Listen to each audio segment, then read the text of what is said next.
everyone, and welcome to season 4, episode 1 of the Big Bag podcast. I gave up on season 3. It got too confusing. FPL was back. We're going into season 4. Matt, how are you? This is not season 4. I am not having this. Absolutely not. You're killing me. I'm all right. I am not too bad. The World Cup's over. It's a bittersweet time because overall I think it was an all right World Cup on the pitch. And the final was great from like 75 minutes onwards. Like prior to that, but prior to that, it was like, oh, this is just like, well, what a damn squib of a final. And then it sort of really kicked into life, and it was fantastic after that. But I still don't know if I'm ready for the Premier League to return. I'm not. I feel like I'm, because it's kicking off on Boxing Day, and like you've still got Christmas to get through and everything that entails. It's just it still feels a long way away. And I literally opened FPL for the first time about 3 hours ago. I opened it for the first time yesterday, put a draft team together, and I already hate it. I feel like I need 4 weeks to just digest FPL for what it is. The thing is, in those 4 weeks, the fixtures come thick and fast. So thick, so fast. So the purpose of this podcast, it's an FPL podcast. We're going to break down the fixtures, the teams, the players, who you want, who you don't want, why you should not have Mo Salah. Ooh, I've definitely got Mo Salah. But we're going to go through all of the FPL questions that we have in the hopes that it will help some of you as well. So I think we start this by looking at the fixtures. Who do we like and not like as the season starts? I mean, the obvious picks for me are Manchester United. Well, actually, no. Before we jump into the fixtures, let's look at the double game weeks ahead. Because FPL, as we know, we love double game weeks. They're great. And we had some announced over the break. So we have, in game week 19, Chelsea have a double game week of Man City and Fulham. Fulham have a double game week of Leicester and Chelsea. Then, in game week 20, Man City have a double game week of Man U and Tottenham. And Spurs have a double game week of Arsenal and Man City. And then in game week 23, City have another double game week of Aston Villa and Arsenal. And Arsenal have a double game week of Brentford and Manchester City. As far as double game weeks, though, I'm not too happy with any of them. They're probably the least inspiring double game weeks in my memory anyway. None of them scream triple captain or anything like that, which probably means now is the time to do it, because how many times have we been burnt by fantastic looking doubles for someone to get nothing or be subbed in one and get nothing in the other or get injured? It's just, I've been burnt too many times before. So, I mean, I'm sure there will be better opportunities later in the season, but I mean, there could be a cheeky triple captain in here somewhere that just goes off. I mean, if City, like you say, they've got 2 double game weeks, neither of them are great, but Haaland can, like, say that Aston Villa and Arsenal double game week in 23, he could easily get 3 against Villa and 1 against Arsenal. I actually would prefer, if I was going to triple captain Haaland, I'd do it in 20. Man U away and Tottenham at home, both teams that can very much concede goals. I think Haaland lives for the big occasion. I think that's going to be an absolute slosh of a fixture. An absolute slosh. What a word that was to throw out there. I'm sick. I'm thinking about FPL again.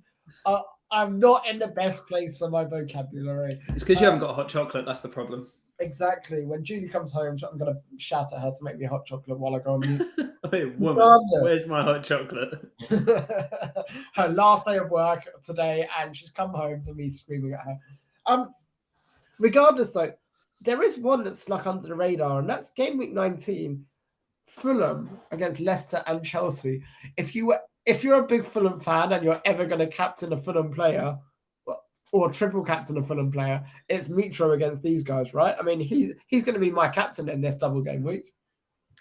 I mean, yeah, but at the same time, I think if you're triple captaining. Like captain's one. If We're you're triple not- captaining, we're not triple you should probably see a doctor. You never know. You've seen it happen. You've seen it happen. It'll happen now. I've said that. I think as far as teams go, the ones we want to be targeting are the ones with double game weeks, yes. But also, I think Man U have some really nice opening fixtures. West Ham, after that Arsenal game, have really, really nice fixtures. And Liverpool and City both have some really nice fixtures. The problem with Manchester City in particular, and they're going to be the most owned team, so let's talk about them first. They have got a fixture every 3 days till basically the end of March, assuming they stay in the FAN League Cup, which they certainly will.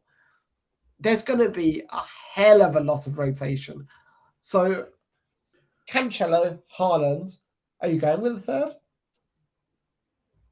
I mean, my current draft has Cancelo, Haaland, and KDB, which I am tempted to go for Salah instead of KDB, like you say, because the amount of fixtures there are, and Salah is as fresh as they come after not going to the World Cup. Yeah. So there's that in my thought. I'm even considering dropping Cancelo, to be honest with you. I know it's a completely different kettle of fish, but he had a poor World Cup and was dropped from the Portugal side in the latter stages of the tournament.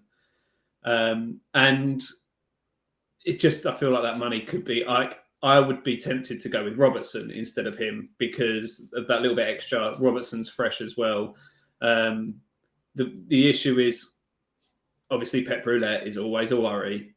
And I know it should be less of a worry with Cancelo and KDB in particular because they're very rarely rotated out of that side.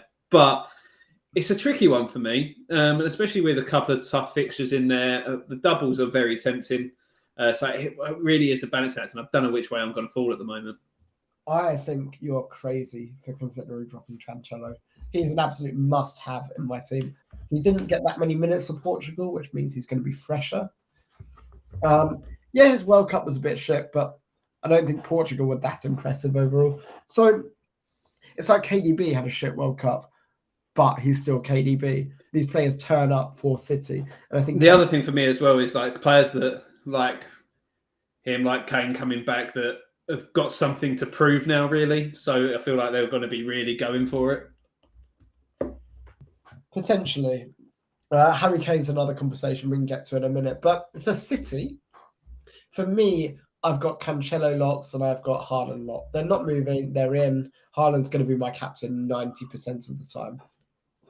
The interesting point is, do I go for a third in KDB or do I look at Salah? There's also potentially an argument for the goalkeeper as well, Ederson, starting every game, or even Kyle Walker perhaps in that right back slot.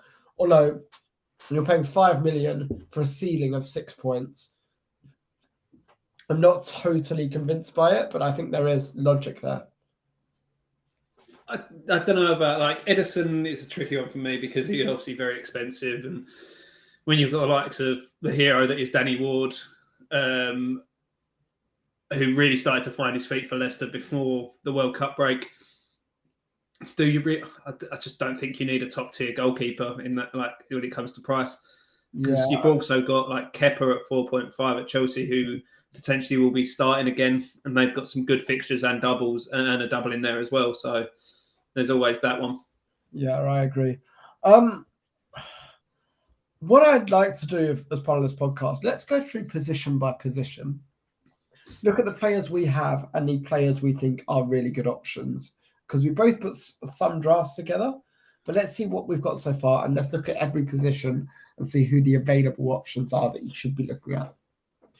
Goalkeepers, you mentioned two there, and they're actually the two I have in my team at the moment. So all year we've been banging on about Nick Pope. He's been awesome. He's been great. But Ward is showing form at 4.0, and Kepa rotates really nicely with him at 4.5. So they're my two goalkeepers in my squad at the moment. They're the ones I'm going to be going for. I understand if you want Ederson, there's argument for it. I understand if you want Pope, there's argument for it. But I just think I'd rather spend that money elsewhere. And I don't want to be doubled up on Newcastle defence. What's your take on goalkeepers at the moment? Anyone else you consider? So Ward is in there for me. The only thing I've done at the moment is I've just chucked in one of the cheapest keepers possible because Ward is in his current form basically set and forget. And I feel a little bit dirty. I feel a bit like I'm doing the dirty on my boy Nick Pope because we have been singing his praises all season. There was those couple of games just before the World Cup where they threw away clean sheets late on. Thankfully, after Trippier had already been subbed. So at least we got one clean sheet locked in for Newcastle. But yeah, like you, I think doubling up on their defence. They've got a couple of tricky fixtures coming out the gate. A Leicester side that are a little bit more dangerous than they were. Well, obviously, it's really hard to say because this is unprecedented, us having this long of a break in the middle of the season. But towards the end before the break, they were finding their feet a little bit more and playing a little bit better. So my actual second keeper at the moment is Robin Olsen at Villa at 3.9, just because he's... You'll set and forget. Actually, I've got a feeling Robin Olsen will be playing on Boxing Day because I don't think Emi Martinez will be back or sober. That's very true. I've got a sneaky suspicion he might be celebrating in Argentina. Is there value or is there an argument for a premium keeper? I've mentioned Ederson, but Alisson as well, the third highest scoring goalkeeper so far at 5.5, still cheap for a premium keeper considering we've seen him at 6.5 before. Is there value in doing that? I think there always is potential value. It's just how you want to build your squad. Like they are good value, but I don't think you get enough value for the extra money to really warrant it because, like you say, he's the third top scoring goalkeeper at 5.5. Everyone around him is cheaper. So Pope's top scorer at 5.3. Henderson next at 4.7. And most of that has been penalty saves, to be fair. But then below him, Raya and Sarr, who are both like between half and a full mil cheaper than him. So I don't see why when you can get much better value for money elsewhere. Yeah, I think that's fair. I agree with that. As far as goalkeepers go, for me, it's really easy. I'm going Kepa and Ward. You're going for a Ward and a cheapo, but I think the staple in every team is going to be Danny Ward. Yeah, I mean, because even when he's not keeping clean sheets, which they did start to do a little bit more towards the end, I don't know what to call it, the end of the first half of the season? Coming up to the break. Yeah, so he gets save points because they were giving away quite a lot of shots still. And you'd imagine that in these first two games back, they're going to be under the cosh a bit with Newcastle and Liverpool, but you'd imagine he'll be picking up some save points in there at least. And then he got a couple of good fixtures following that. So I just think at 4 million, it's a no-brainer. Yeah, I completely agree. And I think Danny Ward has proven to be a very good asset, surprisingly, after the start that Leicester had. Let's move on then to defenders, because there's loads to choose from, and I've really struggled here. The two that are unmovable for me are Cancelo and Trippier. Trippier, top scoring defender so far by miles. What a season he's having. And Cancelo, he's just Cancelo, man. He's going to get a couple of 18 points. And when you miss out, you're going to be really, really wound up. There's so many other good options, though. So at the moment, in my draft, I've got Dalot, Reece James, and Ben White. And we can go into all of them in a minute. But who have you got? Yeah, so like you, I've got Trippier and Cancelo as it stands. I think, like you say, Trippier is the season he's been having has been unreal, and the fact that he's come straight in to this Newcastle side and taken them to another level has just been incredibly impressive. The one name I'm surprised you didn't mention was He's just been at the World Cup. His team's lost a World Cup final. I'm not interested. Didn't play a minute though, did it? He did play in one of the games. Oh, in the third group game, yeah. So, but I think he'll come back fresh. He's 5.3. If you're going to spend on an Arsenal defender, you go Ben White, surely. Potentially, there is an argument to be had there, but Ben White doesn't have a catchy song about him, so there's that. You've got to really think about that. That's true. I mean, Ben White isn't that far behind in points either. The problem with Arsenal, though, is Gabriel Jesus confirmed out for 3 months now. Does that really affect the way they play in terms of the way they defend from the front? Yeah, that is my worry as well, to be honest with you. I'm assuming Eddie and Nketiah will come in and take that starting position unless they decide to, I don't know, stick someone like Martinelli as more of the number 9. But I can't see that happening. It's a slight worry, but I think they've still built a solid defence this season, which no one really thought of when it comes to Arsenal in the last sort of years, really, to be honest with you. So I think whoever you go with, they're probably going to be all right. I don't think the system will change too much. They'll still have the same formation. It's just a different body up front. And yes, Jesus is good at pressing from the front, but I think Nketiah can come in and do a similar job. Whether he can do it to quite the same level is a different question. But like I say, they're good defensively now, and it's been a long while since you've been able to say that about Arsenal. So I think an Arsenal defender is probably a must-have. Yeah, I agree. And I think Ben White's the obvious choice for me. Tough fixtures, though, to start the season. If you look at their opening fixtures, West Ham at home, I'd argue, probably not as easy as it's made out on paper. Then Brighton away, Newcastle, Tottenham away, Man U. Really, really tough run for Arsenal, especially without Gabriel Jesus. Yeah, it certainly is. It's not going to be easy. I think and like we keep saying, it's so hard to know how teams are going to come back out after this break. Yeah. I know they've had everyone's had some friendlies over the last couple of weeks, but that means nothing really, does it? Yeah. I mean, it means nothing except if you're a Liverpool fan, and we'll get to that as we talk about the forwards and midfielders. I feel really guilty not having Trent or Robertson in my team at the moment. You feel a little bit dirty, do you? Yeah, it doesn't feel right. Yeah, well, I've got two defenders that are definitely better than Trent and Robbo as my fourth and fifth ones. I've got another bargain basement pick of Bueno from Wolves at 3.9. And then Tyreek Mitchell is my fourth defender. A couple of good fixtures at the start with Fulham and Bournemouth. And again, I feel like if I've got strength elsewhere, I don't need like 3 good defenders, an all right defender, and a bargain pick is more than enough for me. Whereas I feel like my issue from the first half of this season was trying to have too well of a rounded squad, which meant I was sacrificing points in some places, and bench picks were constantly ruining me. I'm going to absolutely slate you here because you've got this totally wrong and you need to be called out on it. So, fixtures are coming thick and fast. Players are going to be rested. There's Pep Roulette. You're looking at having 3 City players. Now is the time to have a strong bench because it will all be needed and all be used. That's number 1. Number 2, with Tyreek Mitchell, he is often subbed off around 55 minutes if he starts, because he does not start every game. As a Palace defender, really bad. As a player of that price bracket, really not the best you can go for.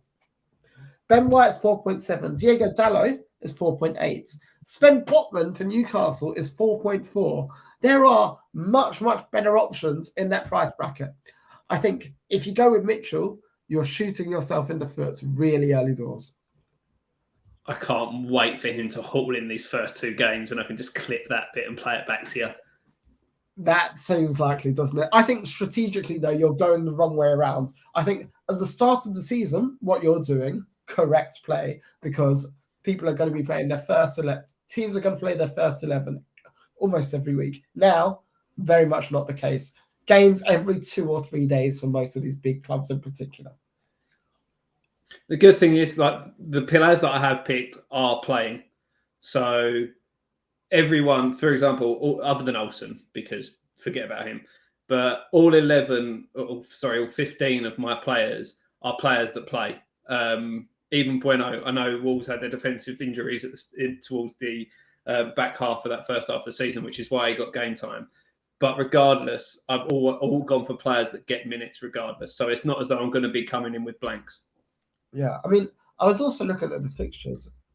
You can probably talk to this more than I can. What about Cresswell as an option? I just have very little confidence in West Ham at the moment.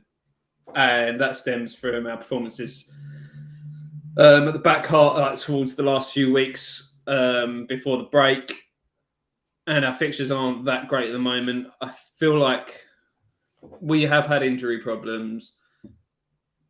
I don't know. I just can't back us at the moment. Our fixtures look all right, like you say, after the Arsenal game, but I'm going to wait and see how we play in the first couple of games back. But we are, and let's be honest, we're struggling in terms of league position, in terms of results. And if we don't get some points in these first few games, you're going to be looking at potential managerial change as well. So, yeah, that's a scary thought, isn't it? I don't know. I think Creswell 2% owned, real potential differential. Zuma as well, potentially. I mean, I'm clutching at straws here, but I don't hate it as an option. no, I think if you're going West Ham defence, I think Cresswell's the way to go. He gets a lot of set pieces and things like that, and we do have a fairly good record from set pieces. So I feel like he's the way to go if you want to look into that West Ham defence. Okay, another option to go for in defence is I'm going to pivot now to Chelsea because they've got a double. I have Reece James at the moment. I also think there's value in having Cucurella because Chilwell was out injured again for the millionth time. Either one is good. I think James is just that bit better. Are you going with James at the moment? Are you steering away because he's a 1 or 2 or an 18? Like, what's your perspective on Reece James? I love Reece James. Don't get me wrong, but I just feel like I've been, like you say, he's 1, 2 or a haul, and it's really hard to justify that at the moment. And with his injury record and just coming back from another injury into a busy period of festive football, I just feel like he's another injury waiting to happen. So I hope I'm wrong because I think he's a great player, and it will be good to see him come back and perform. But it's hard to invest that much money in him. Chelsea made a point of having him in every single training photo and training video and having him front and centre. Like, he's clearly the one they're focusing on, so it does look like he's fully back. Are we starting up with Reece James? I mean, fuck. Good luck, Thomas Madden. But yeah, I'm going to start out with Reece James and hope that there's 1 or 2 hauls before he gets injured, and then I'll move him on to Cucurella. That's probably not a bad shout. I think Chilwell's the one if he's fit. I think he's fantastic. But again, you've got that risk of rotation with him and Cucurella because obviously Potter is a big fan of Cucurella from their time at Brighton. So it's hard to know who's going to get that starting berth. And you've also got Azpilicueta in there to throw into the mix. I mean, Chelsea's opening fixtures, Bournemouth at home, Forest away, and then the double. You couldn't really, if you're going to invest in Chelsea, now is the time to do so. And I think the only place you can really invest is in the goalkeeper and Kepa and at the back in one of either Reece James or Cucurella, because you don't really want them after that, because 21, they've got Liverpool, 22, Fulham, hard game, 23, they're away to West Ham. You're telling me you're not getting Kai Havertz in your team? I am absolutely no way. Kai Havertz, Aubameyang, Sterling, these are players we do not want in fantasy tip football. Absolutely no chance. Mateo Kovacic. Oh, leave. When it comes to defenders, Chelsea are worth looking at again. They've not been great defensively this year, but Reece James is good enough to justify it, I think. Yeah, I agree. I think he's always worth a punt. When I was looking at my team, I was sorely tempted to try and fit him in, but like I say, I just can't quite bring myself to do it. But there's still a few days left of panic transfers, so we've got that to look forward to. That's going to be fun. Let's look at midfielders then, because again, really, really congested and difficult area. There are some that just pick themselves. I say that. There is one that picks himself. Andreas Pereira. Wrong. 4.5, best in the game. Now, I know Almiron is the top scorer midfielder. I've got him in the team. I don't think he picks himself. I think he went on a hot streak and did really well. Can he continue that hot streak? Maybe, maybe not. I love him as a player. I hope he can, and I've got him in the hopes that he can. But I don't think he's essential. I think Andreas Pereira is essential. Wrong. Who are you thinking, Ben?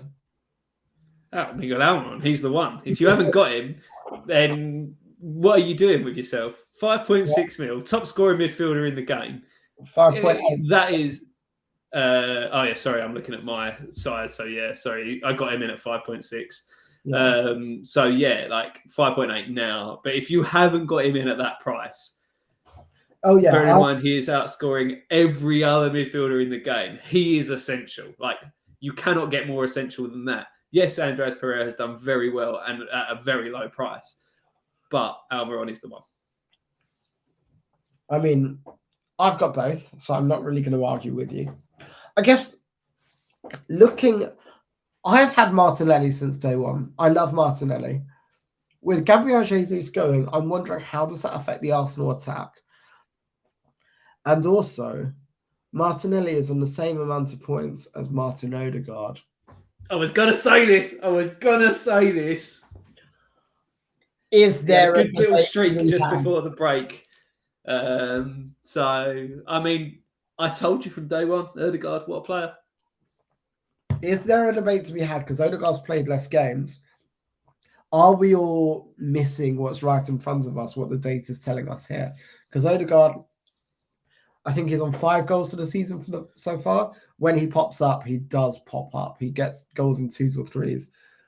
Now, is Arsenal going to change going forward? Therefore, Odegaard's going to sit back more? We don't know. I actually think Martinelli could play in the false 9 instead of Nketiah, potentially. So I'm probably leaning Martinelli, but I think there's a conversation to be had there. Yeah, I completely agree. I think, as I've said, Odegaard's a great player. He had a little hot streak just before the World Cup. He got 10 and 16 into the last 3 weeks. So there's definitely an argument to be had, and he is slightly cheaper, so you can have that little bit of extra money in the bank.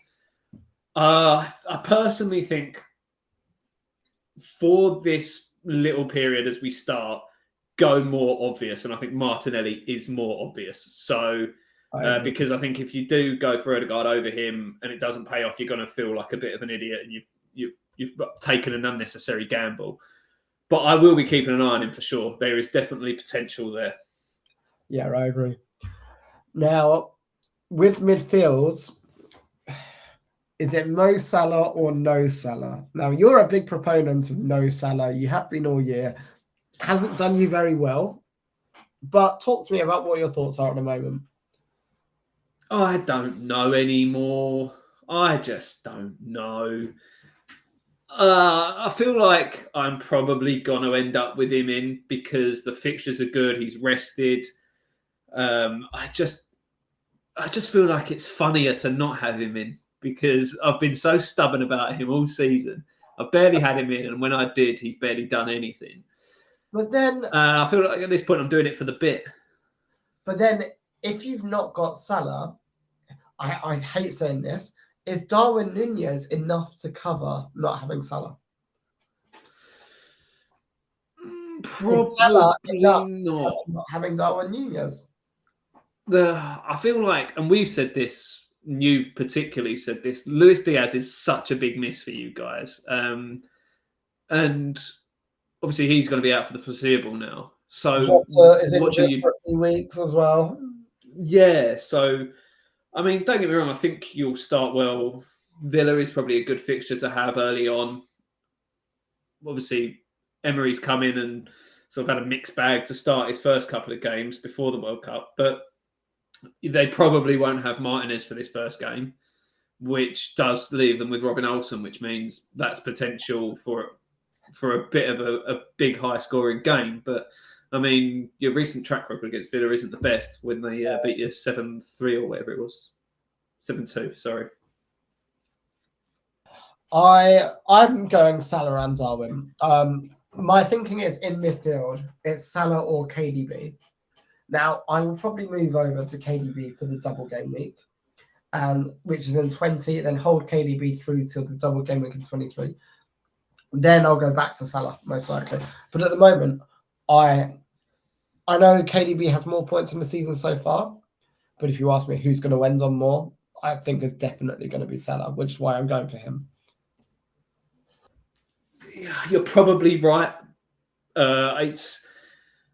I mean, this is really big, but you could potentially make an argument for going neither and spreading out the money in them sort of more mid-range. If you had like Luis Diaz, for example, who was fit, like I think you could say you could go Diaz, Foden, and a couple of others in that sort of price range. Potentially Saka if he's back, because I think he's had a good World Cup and that could give him some confidence coming back into the league. And then I think let the country down years ago. I'm not having it. Saka is a failure as far as England are concerned, just like Sterling, but not Harry Kane. But then I think the main one that we both will probably have looking at these first few fixtures back is Marcus Rashford. Yes. And I think that those first 3 fixtures for United and Rashford, again, coming back after a pretty decent World Cup, I think he could be one to watch for these first few weeks. No Ronaldo as well. I've got Rashford and Dalot. No Salah and KDB is interesting because no Ronaldo. Is it Bruno time again?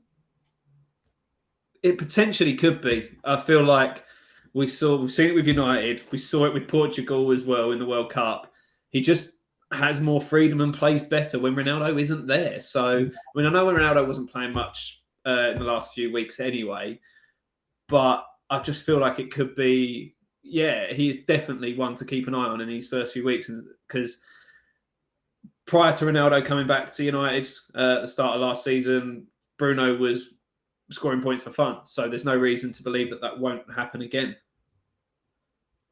I totally agree. Another question I want to throw to you, and I want to get your opinion on it. I love Andreas Pereira. If you absolutely, for some weird reason, do not want Andreas Pereira, is there value in Somerville as an alternative budget midfielder at 4.4 for Leeds? Because he's had a good couple of games towards the end, and he'll definitely be starting for Jesse Marsh's side. Definitely an argument for it. He had a great little run, scored a couple of goals, including one. Was it the winner at Anfield? It was. Yeah. Oh, so no, I think. I can't remember. Yeah, he is definitely an argument. Like you say, he's almost guaranteed to be starting now in these first few games back. So I don't know. I think Andreas Pereira is still the better pick, but if you were feeling fruity or you wanted another cheaper one to enable you to go for those premiums, why not? He's the second best choice in that price range easily. Oh no, Leon Bailey for Aston Villa. Oh, fuck off, Leon Bailey. 2 more players in midfield I think are worth mentioning. One who's never mentioned in FPL conversations, who needs to be more, is James Maddison, because I'm probably his biggest fan, much more so than that absolute loser Danny Reiki, despite watching him since Southend or whatever he said.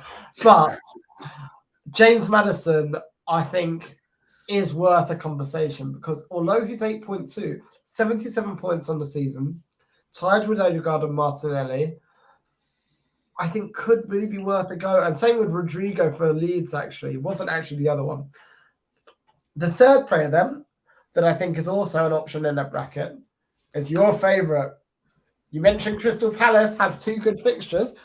Who would be better to get than Wilf Zaha from Crystal Palace? Why do you have to do this to me? All the time. Please get Zaha on your team, because then he won't score. I'm not doing it. He won't score, so I'm not doing it. I mean, as I always say with Wilf Zaha, especially when Palace have good fixtures, he's always worth considering. I can't do it. I'm not doing it ever again. What can I tempt you with one other player then in that price range? Yeah.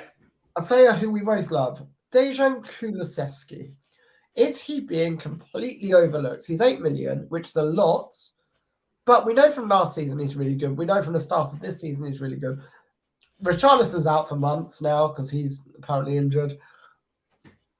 Kulusevski has that spot. Spurs, if they get the wing backs going, can look really good. I don't really like it because I don't like Spurs at the moment on the basis of half their team are out for that first game. But I think Kulusevski is still a wonderful footballer and returns in the 2 before the World Cup. Is there a potential gem there that we're all missing? Potentially, definitely for me. He's one that I looked at when I was putting this team together. Like you say, the Spurs squad at the moment is hard to judge. on exactly how they're going to come back.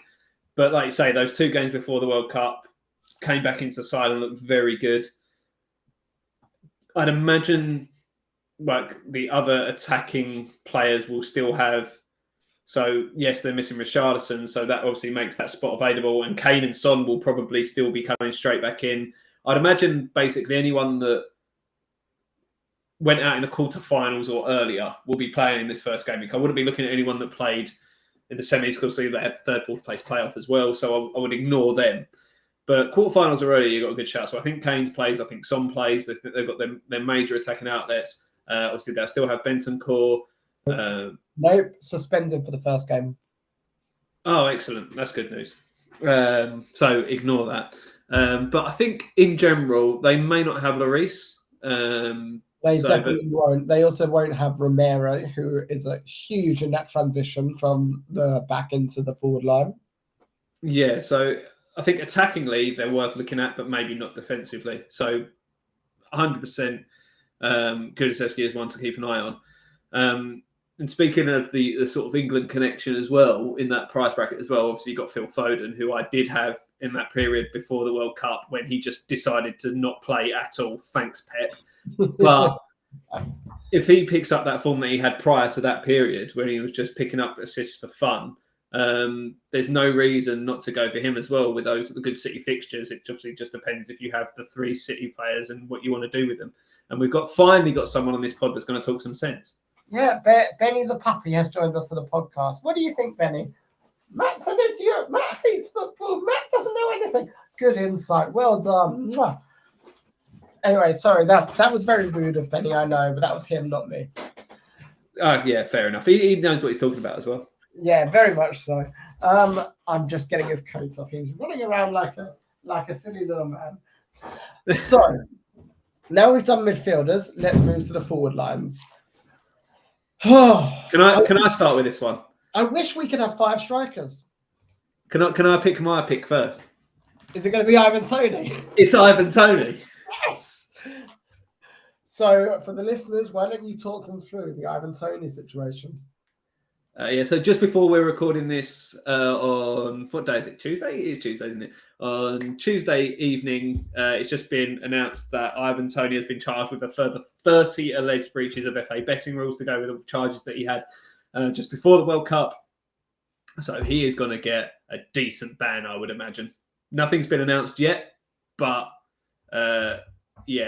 get him out of your teams, which makes Brentford a lot less appealing of a prospect in general as well. Yeah, he does so much for that team, and he's really let the whole club down. I know we say that all the time, you've let your club down, etc., but he genuinely has. Although in forward lines, there is so much there that I want. Kane is going to come back with a vengeance. Haaland is the best player to own in the game and going to be your captain 99% of the time. Yeah, but what's Haaland done lately? Like, really, what's he done recently in the last few weeks? Nothing. Rubbish. Drop him. Didn't you see Norway in the World Cup? They were magnificent. Haaland is a must-have and your automatic captaincy go-to most weeks.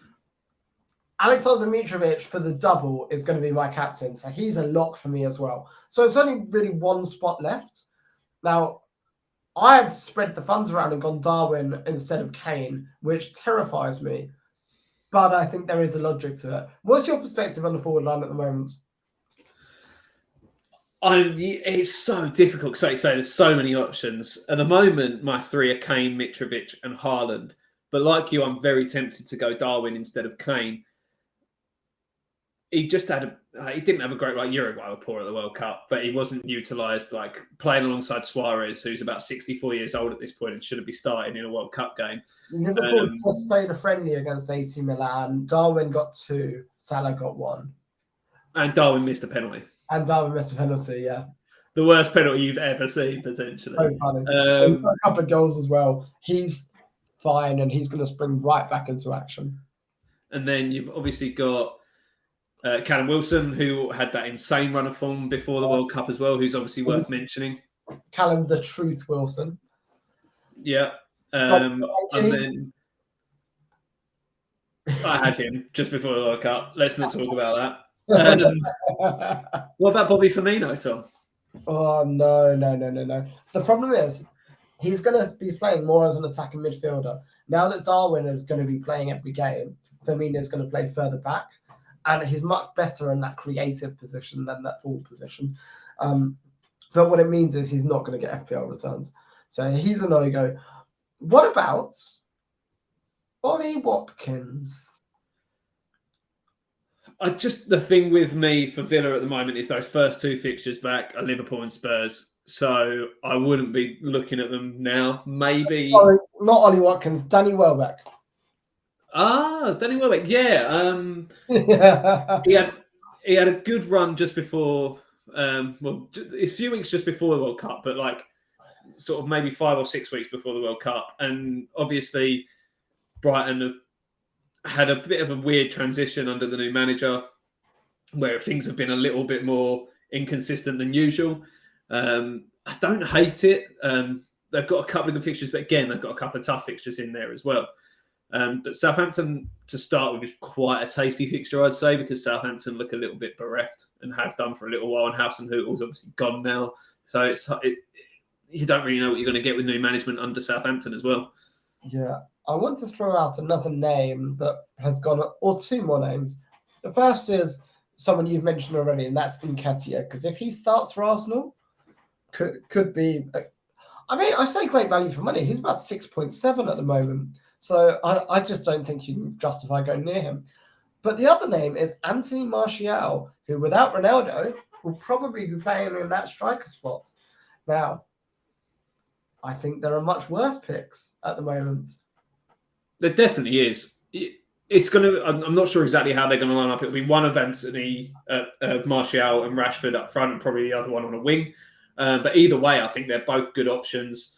I'm assuming you'll have Fernandes in the 10, Anthony on one wing, and then these two on the other wing / up front. So it's hard to know exactly which way they're going to line up. But yeah, you'd imagine he'll get a starting role. And with those fixtures that they've got at the start, my problem is until you know what they're going to be lining up with, there's better striking options out there. I know he's very cheap at 6.7, and that is very cheap, potentially for a starting striker in a team that have looked a little bit better prior to the break, and now don't have the burden of Ronaldo slagging them off on social media into Piers Morgan. Yeah. Oh, that was the most ridiculous thing I've ever seen. It's a shame that Isaac for Newcastle was still injured, because we both were really excited about owning him. But at the moment, because the double's coming up, Mitro and Haaland are the locks for me. It's just a Darwin or Kane in that last spot. Either way, I'm going to be starting 3 strikers every week. 2 more banter names that I can't even call them anything else. Emmanuel Denis and Kalichi Ian Nacho. Who would you rather have in your team? Oh, if I had to pick one of them? Yes. There's only one right answer. Emmanuel Denis. Wrong. It's Kalichi Ian Nacho. The other one for me to watch out for is, and I've said it over and over again, if West Ham can find some form in these fixtures. You won't know. West Ham. Yeah, I know. Scamacca, if he can find form, I know he picked up an injury against Fulham. West Ham old boy Issa Diop flying into him in a friendly to injure him and have to come off. But by all accounts, it's not particularly serious. And those, I mean, it's hard to overlook those fixtures. Brentford, Leeds, Wolves and Everton. Yeah. After the Arsenal game. They are good fixtures. I hate myself for saying this. After the Arsenal game, if he looks good, Jared Bowen? Yeah, I mean, I love Jared Bowen. He's struggled so far this season. He did pick up a goal in that friendly I mentioned against Fulham. He's one that if he can find some form, like the form that he had of like last season, for example, he's still a great shout, but he is just a little bit too expensive, really, isn't he? He's in that sort of just below the premium price bracket, and there's probably better options for the same money. Yeah, you can get James Maddison for the same money, who's, I think, a much better option at the moment. Yeah, definitely. Well, I think that's all of the relevant options. We're not going near Che Adams or Danny Ings kind of player, are we? But I think as strikers, we're spoiled for choice. Considering last year and the year before, it was very much not the seasons of strikers. So this year we asked for. I'm still a bit upset I can't fit Trent or Robertson in. It feels a bit dirty. But that aside, I'm quite happy with my bus team and how it's set up at the moment. Yeah, I'm definitely not happy with mine at the moment, but I'm going to do a lot of tinkering over the next few days. I think I'm going to lock something in later this evening, but it's not going to. It probably won't look anything like the team that I actually go out with come Boxing Day. Yeah, I mean, it's all a bit. Yeah. Guys, thank you for tuning in for us today. We can't wait to get back into FPL. We do have a league at the moment, and trust me, you can come into our league from fresh and still win it. So the code is OWYGHA. I'll say it again. That's OWYGHA. To join us at the Big at the Back podcast league, you can find us on Twitter at Big at the Back. Yep, and you can find me on Twitter at Higgins92. Tom is at TomMadden92.